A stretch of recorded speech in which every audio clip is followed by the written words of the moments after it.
السلام علیکم ناظرین، میں محمد اسلم حسین سیاست کی خبروں میں آپ سب کا استقبال کرتا ہوں۔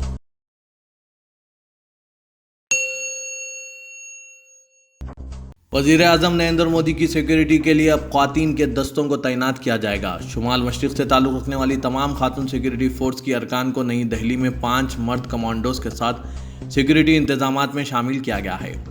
وزیر اعظم مودی کی اب خواتین حفاظت کریں گی۔ خاص کر 15 اگست کو لال قلعے کی فصیل سے سالانہ قوم سے کیے جانے والے وزیر اعظم کے خطاب کے دوران سیکیورٹی انتظامات میں خواتین کمانڈوز بھی شامل ہوں گی۔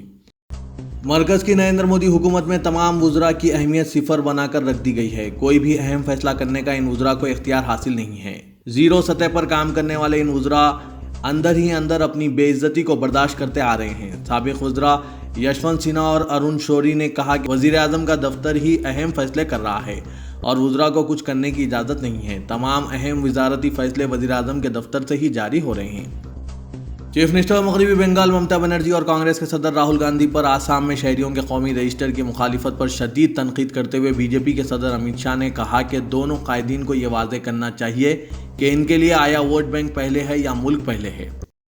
بھگوا دہشت گردی کا منصوبہ بے نقاب کرتے ہوئے نالا سوپارا اور پونے سے گرفتار کیے گئے 3 ملزمین سے پوچھ تاچھ کی بنیاد پر اے ٹی ایس نے تفتیش میں اہم پیش رفت کی اور بڑے پیمانے پر اسلحہ کا ذخیرہ ضبط کیا۔ اس کے ساتھ ہی اے ٹی ایس نے معاملے سے وابستہ 20 سے 24 افراد کو حراست میں لے کر پوچھ تاچھ کی۔ اے ٹی ایس کے ذرائع نے اس کی تصدیق کرتے ہوئے مزید گرفتاریوں کے امکان کو خارج نہیں کیا ہے۔ جمعرات کی رات اور جمعے کو ویبھو راوت، شرد کر اور سودھانو بھوڈینکر کو گرفتار کرنے کے بعد مہاراشٹر اے ٹی ایس اب تفتیش کا دائرہ وسیع کرتے ہوئے ملزمین کے مشتبہ ساتھیوں کے گرد اپنا شکنجہ تنگ کر رہی ہے۔ اس نے ممبئی، نالا سوپارا، پونے، ستارا، شولاپور اور پونے کے علاوہ ریاست کے مختلف علاقوں میں ہفتے کو بڑے پیمانے پر سرچ آپریشن کیا اور اس دوران الگ الگ علاقوں میں ایسے 21 سے زائد افراد کو حراست میں لے کر پوچھ تاچھ کی جو گرفتار شدہ ملزمین کے ساتھ مسلسل رابطے میں تھے۔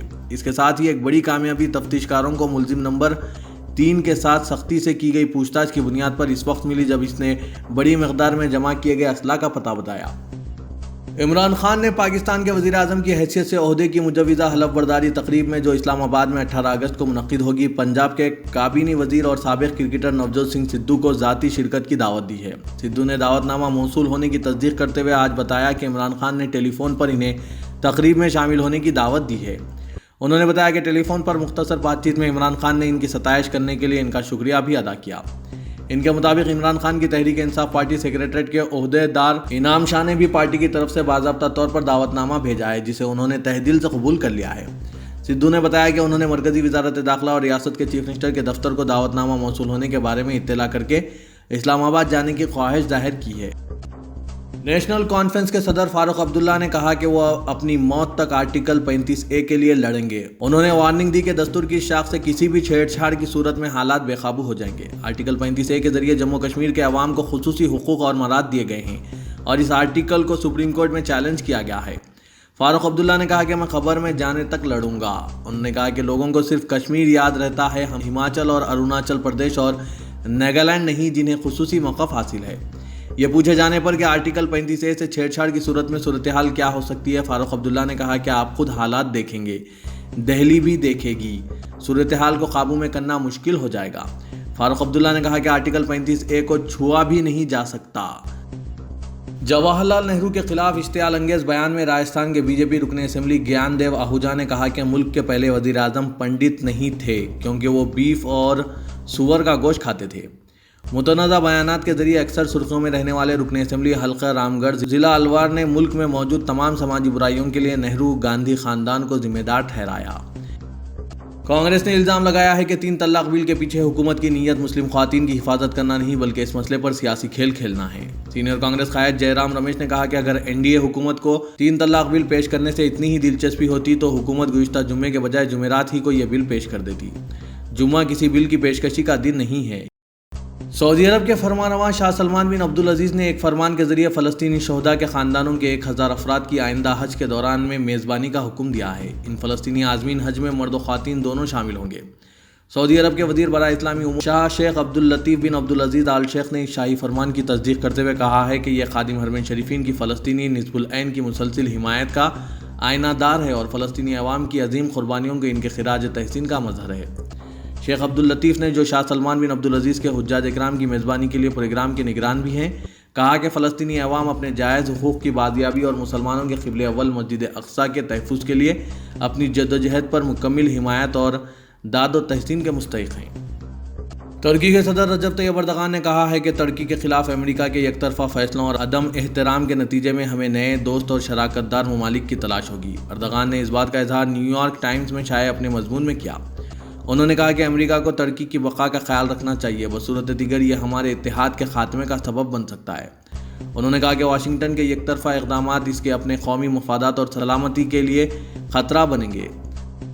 متحدہ عرب امارات نے خواتین کی توہین یا بدتمیزی میں ملوث پائے جانے والے افراد کے لیے جرمانہ اور قید کی سزائیں مقرر کر دی ہیں۔ عرب میڈیا کے مطابق امارات کے فیڈرل قانون نمبر 3 کا آرٹیکل 359 مجریہ 1987 کے تحت کوئی بھی شخص سرعام یا ایسے کسی مقام پر جہاں خواتین کا آنا جانا بھی ہوتا ہے کسی خاتون سے الفاظ یا عملی طور پر بدتمیزی یا توہین کا مرتکب پایا گیا تو اسے زیادہ سے زیادہ 1 سال قید یا 10,000 درہم جرمانہ یا دونوں سزائیں دی جا سکتی ہے۔ اس کے علاوہ بلدیہ دبئی نے کنوارے مردوں کو سختی کے ساتھ پابند کیا ہے کہ وہ ہرگز فیملی والے علاقوں اور اپارٹمنٹس میں رہائش اختیار نہ کریں۔ وہ صرف بلدیہ کی جانب سے کنوارے افراد کے لیے مقررہ علاقوں میں رہائش اختیار کر سکتے ہیں۔ سعودی عرب نے ذی الحجہ کا چاند نظر آنے کی توثیق کی ہے۔ ہفتے کی شام شورا کونسل نے اعلان کیا کہ آج شام ذی الحجہ کا چاند نظر آ گیا۔ 12 اگست کو یکم ذی الحجہ قرار پائی اور 21 اگست کو عید الاضحیٰ ہوگی۔ اقطاع عالم سے لاکھوں عازمین حج مکہ مکرمہ پہنچ رہے ہیں۔ حرم شریف میں کعبۃ اللہ کا طواف کرنے والوں کی کثیر تعداد کے دوران جمعے اور ہفتے کی درمیانی شب ایک عازم حج جو نفسیاتی مریض بتایا گیا ہے کعبۃ اللہ کے دروازے پر چڑھ گیا۔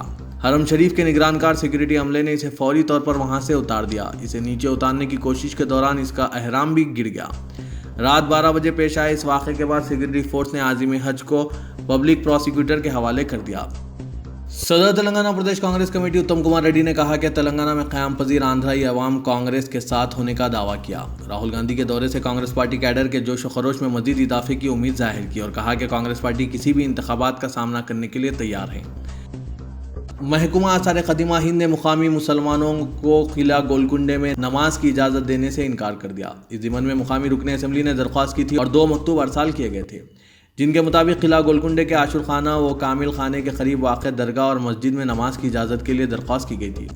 محکمہ آثار قدیمہ کے سپرنٹینڈنٹ نے اپنے مکتوب میں کہا کہ حکومت کی جانب سے قلعہ گولکنڈے کی دیکھ بھال کی ذمہ داری جس وقت سپرد کی گئی تھی اس وقت وہاں نماز نہیں ہوتی تھی۔ محکمہ آثار قدیمہ کے سپرنٹینڈنٹ نے قلعے کے اطراف سے ناجائز قبضوں کی برخاستگی کے لیے مقامی عوام اور نمائندوں کا تعاون طلب کیا۔ وزیر بلدی نظم و نسق کے ٹی راما راؤ نے مضافاتی منڈل رام چندر منڈل کے کولوڑ کا اچانک دورہ کرتے ہوئے ڈبل بیڈ روم گھروں کی تعمیر کا معائنہ کیا۔ انہوں نے mayor G H M C Ram Mohan, commissioner Janardhan Reddy اور دیگر عہدیداروں کے ساتھ اس باوقار پروجیکٹ کی تعمیراتی سرگرمیوں کا جائزہ لیا۔ عہدیداروں اور کانٹریکٹروں سے بات چیت کے دوران کسی تاخیر کے بغیر مقررہ وقت پر کام کی تکمیل کی ہدایت دی۔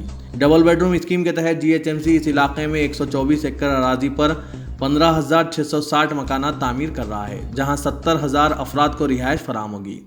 کے ٹی آر نے کہا کہ اس پروجیکٹ کے تحت 2 لاکھ ڈبل بیڈ روم گھر بنائے جا رہے ہیں۔ آندھرا پردیش اور تلنگانہ میں جمعرات کی شام سے تاحال وقفے سے بارش کا سلسلہ جاری ہے۔ اس دوران محکمہ موسمیات نے آئندہ 48 گھنٹوں کے دوران کہیں اوسط اور کہیں موسلادھار بارش کی پیش خیاسی کی ہے۔ ایک اعلیٰ عہدیدار نے خبردار کیا کہ شمال مغربی خلیج بنگال میں ہوا کے دباؤ میں کمی ہو سکتی ہے جس کے اثر سے تلنگانہ کے اضلاع عادل آباد، منچریال، جگتیال، پیداپلی، کریم نگر، جیا شنکر، بھوپالا پلی، ورنگل، محبوب آباد، بھدرادری، کتاگوڑا، جنگاؤں، کھمم، نلگنڈا، سوریا پیٹ، ناگر کرنول میں اوسط یا موسلادھار بارش ہو سکتی ہے۔ ساحلی آندھرا پردیش، تلنگانہ اور رائلسیما میں آئندہ 5 دن کے دوران اوسط یا موسلادھار بارش ہو سکتی ہے۔ تلنگانہ کے تقریباً تمام اضلاع اور دونوں شہروں میں گزشتہ 3 دن سے وقفے سے جاری بارش کے نتیجے میں ندی، نالوں، جھیلوں، تالابوں اور دیگر ذخائر آب کی سطح میں اضافہ ہوا ہے۔ کئی اضلاع اور دونوں شہر حیدرآباد اور سکندرآباد میں سڑکوں پر پانی جمع ہونے کے سبب ٹریفک کی آمد و رفت بھی متاثر ہوئی ہے۔ محکمہ موسمیات کے موجب حیدرآباد میں کل بھی 1 یا 2 مرتبہ بارش ہو سکتی ہے۔ زیادہ سے زیادہ درجہ حرارت 29 ڈگری اور کم سے کم درجہ حرارت 22 ڈگری رہے گا۔